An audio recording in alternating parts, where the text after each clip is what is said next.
Jordan Belfort, a charismatic and ambitious 22-year-old, freshly married to Teresa, is fueled by an insatiable hunger for wealth. Like many, he chases the elusive American dream driven to escape a life of modest means. With unrelenting determination, Jordan sets his sights on the vibrant, high-stakes world of Wall Street, determined to make a name for himself as a stockbroker. There, he meets Mark Hanna, a seasoned and charismatic mentor who initiates him into the cutthroat world of finance. Hanna teaches Jordan the art of selling penny stocks, generating wealth through hefty commissions, and embracing a lifestyle of unapologetic excess and debauchery. Within just a few months, Jordan masters the ropes of the financial world and earns his broker license.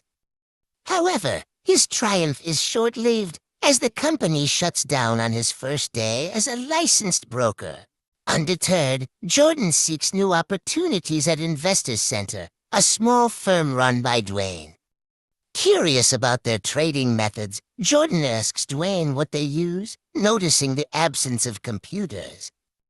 Dwayne explains that they rely on pink sheets for companies unable to secure an IPO due to insufficient capital, with a staggering 50% commission.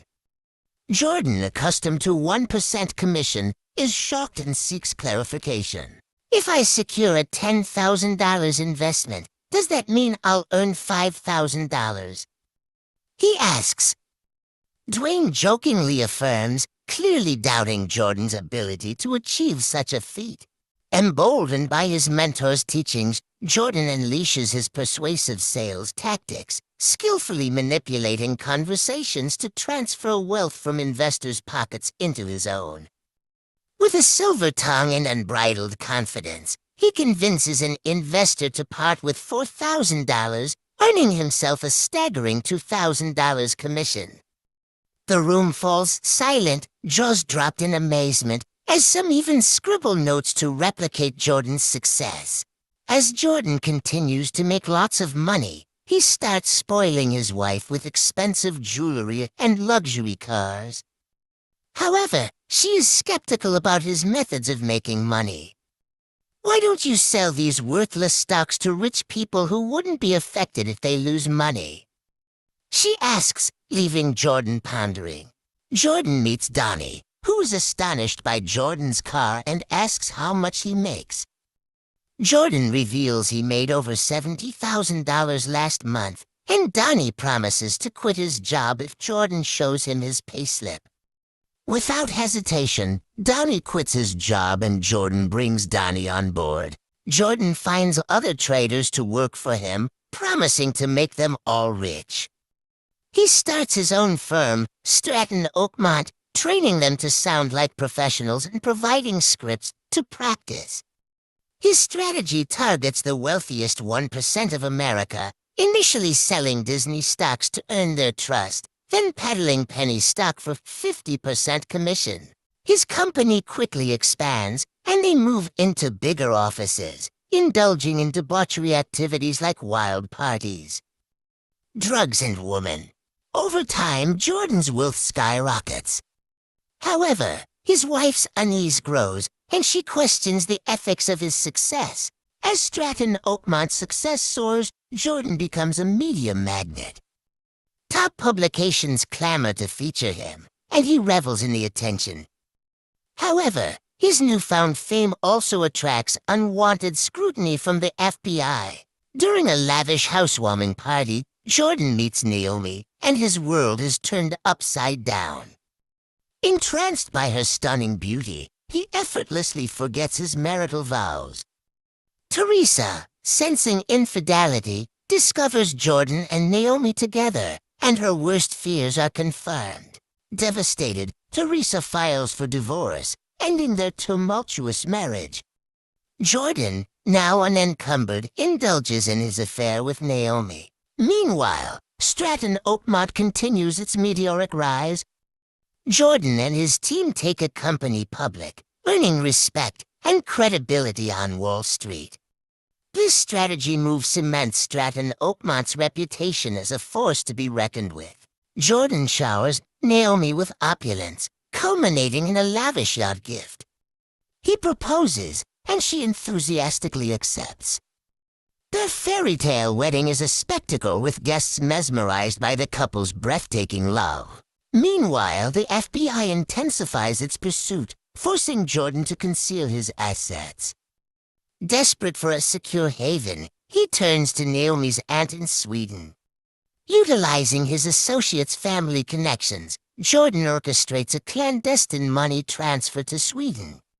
Naomi's aunt, unwittingly entangled in Jordan's web, agrees to store the funds in her bank. Donnie's reckless mistake lands his friend in custody, but he attempts to keep it under wraps. Instead, he visits Jordan peddling outdated pills to celebrate their success.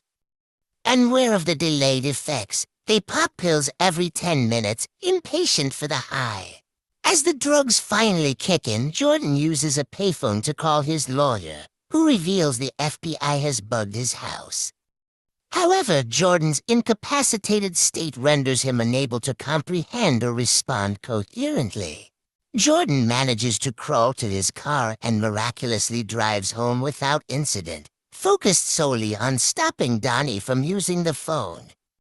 Moments later, police arrive to arrest Jordan for driving under the influence.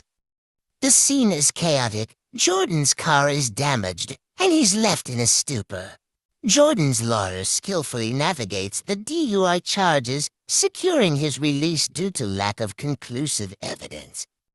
However, the close call serves as a wake-up call for Jordan's father, who urges his son to voluntarily step down from Stratton Oakmont. "Jordan, you've achieved incredible success," his father pleads.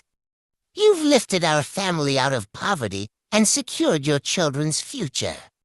What more do you need?" But Jordan, consumed by insatiable greed, refuses to listen. He's convinced of his invincibility, and his recklessness intensifies. Unbeknownst to Jordan, the FBI has been quietly gathering evidence, building a case against him for embezzling from wealthy clients. Their investigation is stealthy, but relentless. The FBI intensifies its investigation, interrogating Stratton Oakmont employees in hopes of finding a weak link. However, the company's loyalty holds strong, and no one cracks under pressure. Meanwhile, Naomi's aunt passes away, leaving Jordan reeling. The Swedish bank owner contacts Jordan, urging him to collect his funds immediately, fearing police scrutiny.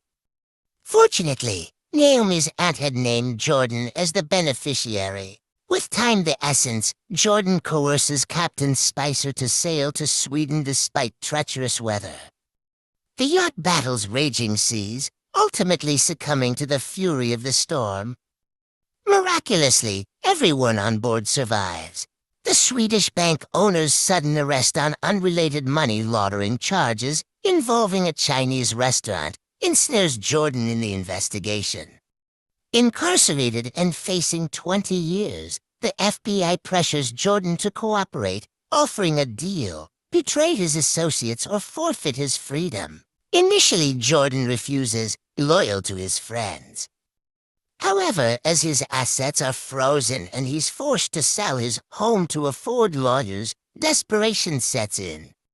Donnie reassures Jordan, promising to care for his family, but Naomi, now broken fed up, seeks divorce and custody of their children. Jordan's emotional turmoil boils over. He attempts to flee with their eldest child. Ultimately, he yields, agreeing to wear a wire. Yet, he cannot bring himself to betray Donnie, instead warning him to beware of incrimination. The FBI discovers Jordan's note and realizes his reluctance. Facing no alternative, Jordan succumbs, revealing the names of the co-conspirators in exchange for a reduced sentence.